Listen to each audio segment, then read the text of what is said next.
it's registered to this physical world. So as you navigate through, you'll see you get closer and further away, and you're in this seat and that seat. So the two worlds are tied together, the virtual and the physical. And so anything you touch here relates to what you see. So these contour lines and this line of the fusion is represented by this general shape, and then you see different geometry here. And so the beauty of this is, there's many beauties, I think, but one of the major ones is we can really quickly do trade-offs of design. And we can swap out and change things really quickly.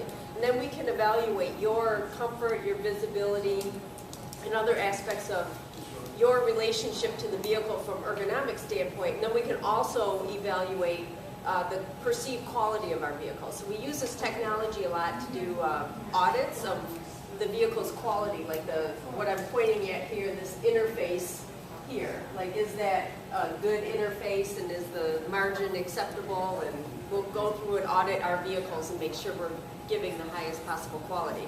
And then Allison does Then I do a full ergonomic assessment of the assembly line. So we use the same technology, but not only concerned about the design of our vehicles, but now we're concerned about the design of the assembly line. So I actually full body operators, bring them into the lab 2 years before we're going into production, and actually use this as a powerful tool to design and optimize our assembly line to reduce injuries, strain, and sprain to the operators. We believe that if our operators are safe and can do their job and utilize the human body at its finest, that they'll build the best quality car for you. Look over to the door. Like we said, we also use this for the design of the assembly line, as well as an engineering tool for the design of the interior of the car. So Elizabeth is just with a click of a button has taken off the door panel. So she put it on and take it off. And again, this is the exact CAD that the engineers use. So they don't create this just for us. It's their actual designs, and using this basically motion capture technology and the immersive technology, we can basically put the engineer into their own designs. So I'm going to say, as a designing the assembly line, I want to know if an operator will be able to put their hand inside the door, maybe make some of the electrical connections that control your windows to power windows, whether they can put the plugs in it because you don't want any water leaks leaking inside your door. So we would look at, and take your hand, switch hands. Yeah, give me this one. And look down, look at this door, and you'll see that I'm going to line you up here. Here's a door opening. So I've put a little prop here. It's actual virtual data, so she could actually put her hand right through it, like this, right? She can put her hand right through the door and up through here. But because I have a little prop, we get an idea then of the size of this opening, and she can put her hand right through, and all the way down to this grommet hole.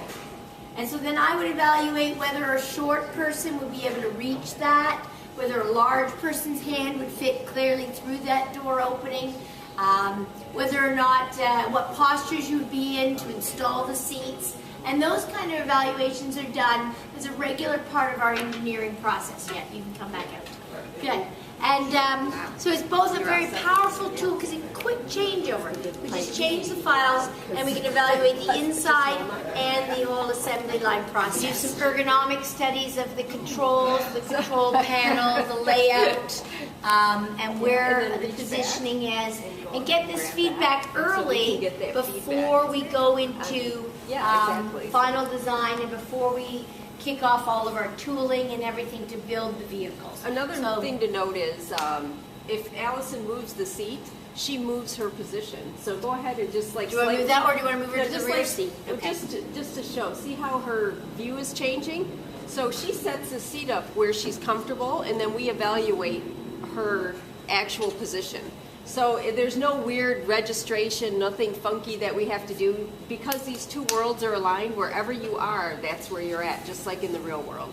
So it really gives us a lot of flexibility to understand the anthropometry, or the makeup of the human, the person who's immersed, and then we can relate that back into engineering, and we can produce designs that... Use this to basically move ahead in the development process of what we have is a production vehicle. with the 2-liter engine. This is our upscale engine in the Fusion. It's a 2-liter turbo.